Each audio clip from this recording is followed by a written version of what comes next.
Françoise adore profiter de son jardin, de son potager, mais elle ne peut pas multiplier les efforts. À 78 ans, elle souffre d'importants problèmes respiratoires et subit des traitements assez lourds. Pas de quoi nuire au moral de cette femme ancrée dans ce temps.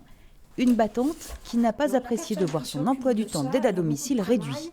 Mais de 20 heures que j'ai normalement, je suis passée à 15 heures. Elle m'apporte de la compagnie, elle m'apporte de la jeunesse. Lorsque j'ai été extrêmement malade, que j'ai eu un cancer en 2013, eh bien, elles étaient là pour m'aider à la toilette. C'est très important. Ce ne sont pas des femmes de ménage, ce sont des aides à domicile. Le Centre intercommunal d'action sociale de Beaumont en Périgord, dont dépend Françoise, emploie quelques 180 aides à domicile dans le sud de la Dordogne.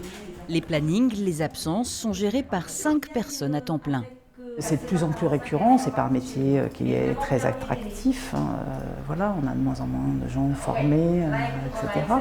C'est un beau métier, mais qui demande à être certainement valorisé. Martine fait partie des effectifs de ce service depuis 7 ans. C'est devenu une vocation pour elle, même si le bas salaire et la pénibilité sont réels. Ça peut être difficile des fois, oui, parce qu'on a quand même des cas de personnes assez lourdes.